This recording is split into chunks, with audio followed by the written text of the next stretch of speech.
Good afternoon, Nigeria.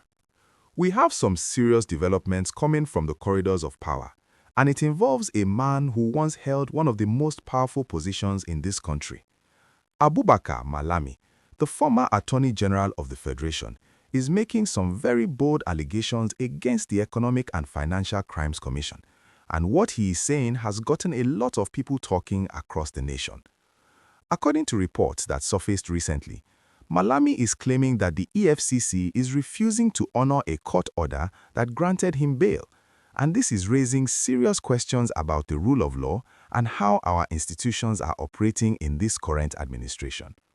Now, let me take you back a bit so you understand the full picture of what is happening here. Malami served as the Attorney General under former President Muhammadu Buhari, and during his time in office, he was one of the most influential figures in government. He handled some of the most sensitive legal matters in the country and was involved in major decisions that affected millions of Nigerians. However, since leaving office, things have taken a dramatic turn for the former Attorney General.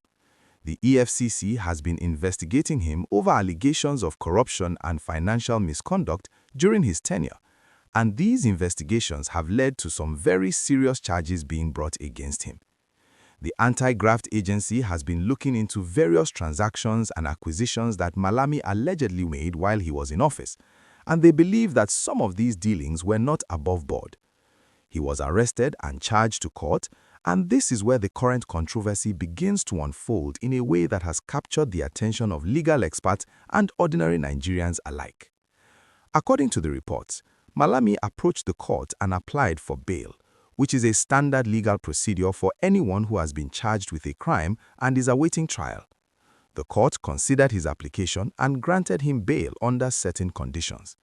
Now, in a normal situation, once a court grants bail, the relevant authorities are supposed to comply with that order and release the individual provided they meet the bail conditions that have been set. However, Malami is now alleging that despite the court granting him bail, the EFCC has refused to release him and is still holding him in custody. This is a very serious allegation because it touches on the fundamental principles of our legal system and the separation of powers between the judiciary and the executive arm of government. The former Attorney General, through his legal team, has expressed frustration over what they describe as the Commission's disregard for the court's authority. They are arguing that by refusing to comply with the bail order, the EFCC is essentially placing itself above the law and undermining the judiciary.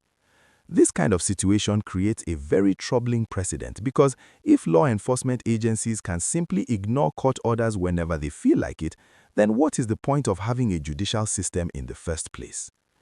If you are enjoying this discussion and you want to stay updated on all the latest developments in Nigerian politics and current affairs, please take a moment to hit that subscribe button and turn on your notification bell so you never miss any of our updates.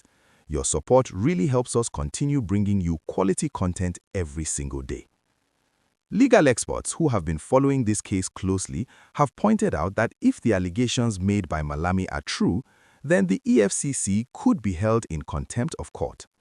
Contempt of court is a serious matter, and it can result in sanctions being imposed on the individuals or institutions that are found to have disregarded court orders. The judiciary has the power to enforce its own orders, and judges can take action against anyone who refuses to comply with their directives. What makes this case particularly interesting is the fact that Malami himself was the Attorney General, which means he was the chief law officer of the Federation and was responsible for advising the government on legal matters. The irony of a former Attorney General now accusing a government agency of acting outside the law has not been lost on many observers.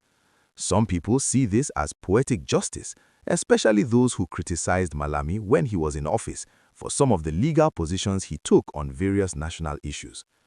The public reaction to this development has been mixed. On social media platforms, Nigerians have been sharing their opinions and the discussions have been quite heated. Some people believe that Malami is getting exactly what he deserves and that the EFCC should not release him because they see him as someone who was part of a government that allowed corruption to thrive. On the other hand, there are those who are deeply concerned about the implications of allowing law enforcement agencies to ignore court orders. Make sure you drop your thoughts in the comment section below and smash that like button because we really want to hear what you think about this whole situation. Do you believe the EFCC is right to hold Malami despite the court order, or do you think they should respect the judiciary's decision?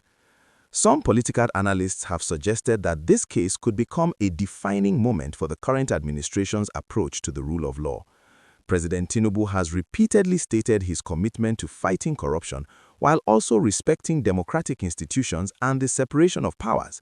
How his government handles this situation will send a strong signal about whether those commitments are genuine or just rhetoric. As this situation continues to develop, many people are watching closely to see what will happen next. Will the EFCC eventually comply with the court order? Will the court take action against the commission for contempt? These questions remain unanswered for now. But one thing is certain, this case has opened up important conversations about the state of our democracy. Stay tuned for more updates as this story develops. And thank you so much for watching.